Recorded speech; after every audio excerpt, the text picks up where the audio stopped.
Welcome to Karibu Anawim's program, 15 Minutes at Dr. Zali's Desk, where we explore topics related to living with a facial disfigurement. This program is for you, your loved ones, for educational purposes and professionals who would like to know more about living with facial disfigurement.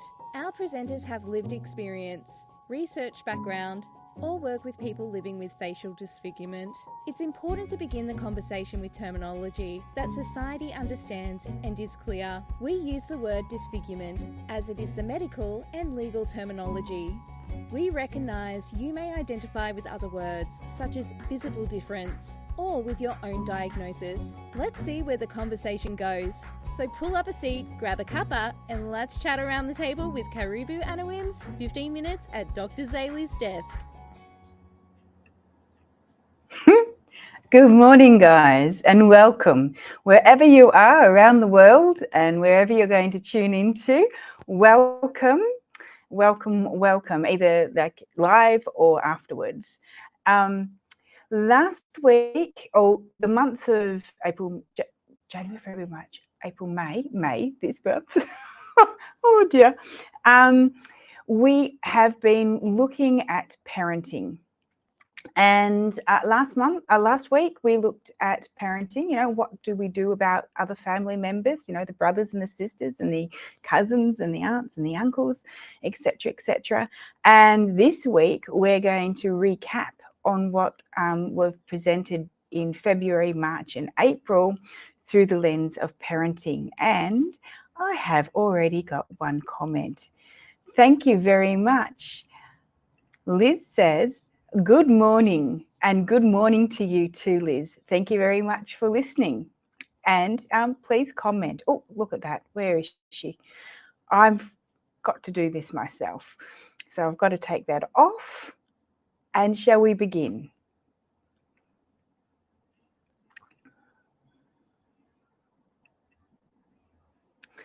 In February, we looked at what happens when you're first diagnosed, whether or not you're a child, you know, your child is being diagnosed for the first time, or whether or not you have been diagnosed because you have acquired a facial disfigurement. The first thing that I would like to say is when your child is first diagnosed, you know what to do? Just to recap and go through the lens of parenting, you know, you ask those questions to those professionals and you keep asking those questions. But remember to be kind to the professionals, the medical allied health team and the surgeons right through to the woman that wheels the tray in and takes the tray out, sort of thing, if you're in hospital, you know, for food. Remember to be kind to them and remember that they may not know, and please reassure them that they may not know everything and not have any concrete answers for you yet. And as much as you don't like them having not any answers for you, and they don't like having answers, not having concrete answers for you, then that's okay, as long as you know that they don't have any concrete answers for you, if that makes sense. You know, but ask for a time when they will have concrete answers and how to get in touch with them at that time, and what do you do in between. And I'd like to be able to speak and say, you should ask whether or not there's any social and emotional support, on whether or not they have any social and emotional support for you.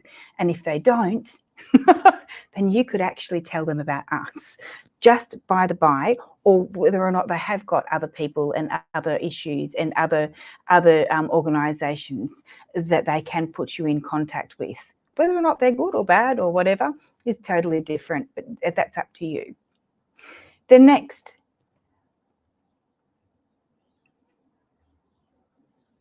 in March, we looked at individuals living with a facial disfigurement. We looked at bullying. Well, from a parenting perspective, putting in the parenting perspective, you know, you get proactive. If your kid is at kindergarten or going to playgroup, right through to primary school, secondary school, and hopefully by tertiary school they can actually educate themselves and help themselves out. But you may need to be there as well. So you need to get proactive. You need to educate the teachers and the school about your child's diagnosis, and you need to share information with them and keep sharing it. Like, it's not enough just to do it once. It's every year. If you've got a different teacher, every year you must do this, because then they have the skills and they have the knowledge about your child's diagnosis in order to be able to squash and help squash the bullying that may take place in schools. And you might like to share our website with them and say that we're open to presenting on the topic of this. Living, love, having a love life and parenting. Well, having a love life and parenting is a whole different thing. I didn't think about how I said that. But what I meant, oh dear me, going red. What I meant is with a view of you thinking that your child, who might be facially disfigured, is anyone going to love my child? And that is a real grief. That is a real grief, and we need to be able to go through that process, because it's not an easy thing. Will my child find love? Will my child find a nice partner? Or if you're a single person who's fostering a child and living with a facial disfigurement, you're living with a facial disfigurement, your foster child is living with a facial disfigurement, or you yourself live with a facial disfigurement, we've got to do, you've got to, maybe perhaps work on yourself whilst you wait for the person. And parents, you've got to acknowledge this and know that finding love and finding a spouse or a partner is possible, because lots of people living with a facial disfigurement are partnered, are married, and have a great love life in more than one way, if I be sneaky and cheeky.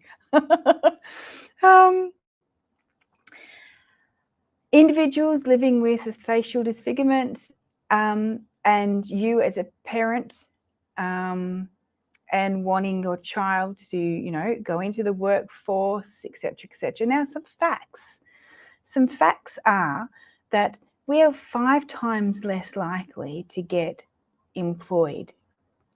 Okay, so that is also a grief to be able to work through. And if you don't have anyone to help you work through that, our services are here to help you work through that. But what you need to do is to be able to encourage your child in what they are passionate to do and to pursue a career in that. I don't care whether or not it's acting, whether or not it's scientific, whether or not it's being the best house cleaner, because that's what they would be passionate about, or graphic designer or interior designer. Whatever they would like to do, it is possible. And yes, they will have to prove themselves over and over and over again. But, and this is just what it is. They have to be able to have the resilience to be able to have people look past their face. And this is also a lot of grief. It's a lot of grief, isn't it? Good grief. And individuals living with parenting, well, we are talking about parenting, aren't we? And in April,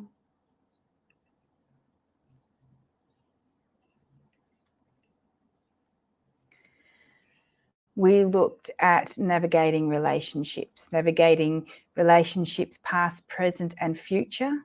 and being able to understand and let go of some people without having or holding on the hurt and anger, that's a biggie. Some people will get it, some people won't get it, some people will kind of get it for a while and then they don't. For example, an example of this is like if you've been long-term friends with a person and you've brought a child into the world with the craniofacial syndrome, or you've had a child and they've been in a car accident like I have, and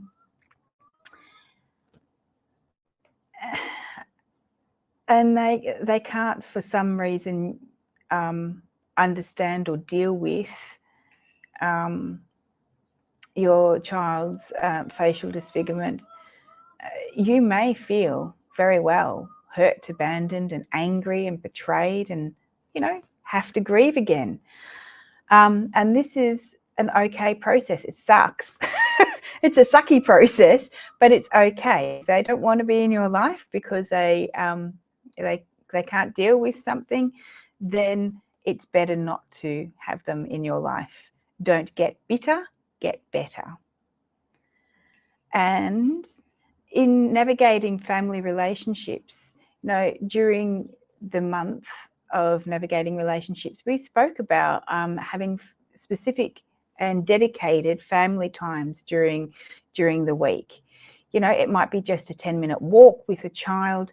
For a larger family, of 4 or 5 or even 3 children, it might be you might have a rotation basis, firstborn, secondborn, thirdborn, and each week you do something specific for that child.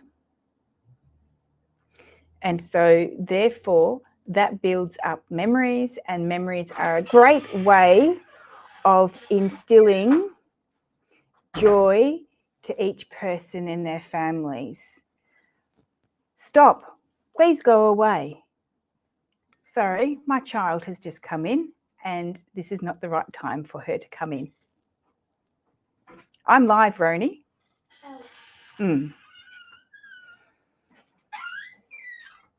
Now, where was I?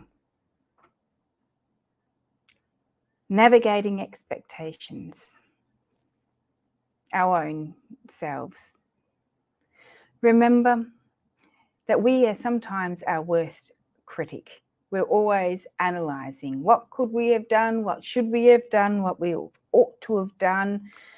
And in this time frame, even as parents, what should we have done? Like right now, for instance, my child walks in. Oh dear. Give yourself time and think about this. Be able to write it down. Your oughtas, shouldas, wantas, and then pick yourself up and then distract yourself with an activity, even if it is putting on a load of washing like I probably will be doing as soon as I get off this this session. And remember that it's okay not to be okay. Okay?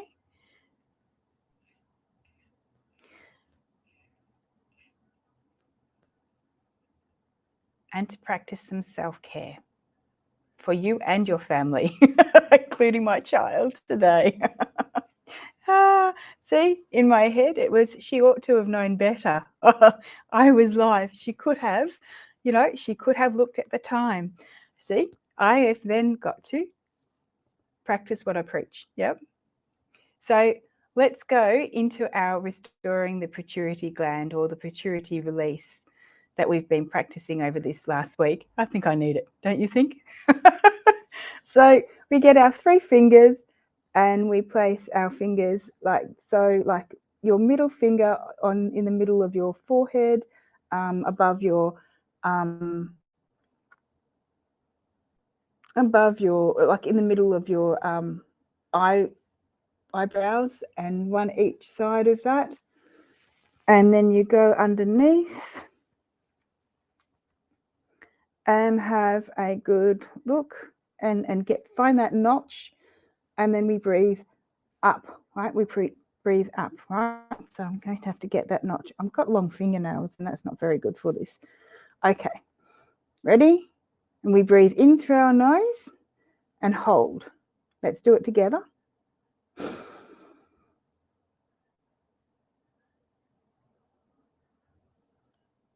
And down.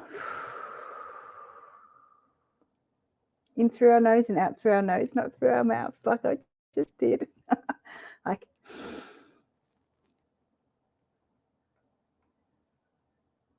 hold it and out through our nose. In.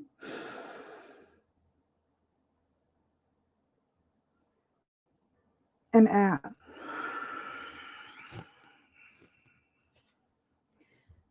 Whew. And you should just feel that liquid love coming over yourself. Well, there has been a lot of subjects that we've covered during February, March and April, and including May this month, which has got a lot of grieving attached to it. So next month, in the month of June, we will explore grief and all its intricacies in detail. But for next week, we have got our question and answer time. So thanks very much for tuning in. I hope you have a great week. Just remember to email and leave comments and questions regarding this month's topic of parenting for us to chat about next week. So thank you for attending. And I will say bye until next week. By golly gosh, See you later. that's the end of Karibu Anawim's 15 Minutes at Dr. Zali's Desk. And that's a wrap for this episode. Thanks for tuning in. Please remember that all information given during this episode is for general application only. If you have any specific medical issues, as always, consult with your medical practitioner. Like, subscribe and share on whatever platform you find us on. For more information, please connect with Karibu Anawim on our website at karibuanawim.com or email us at inquiries@karibuanawim.com.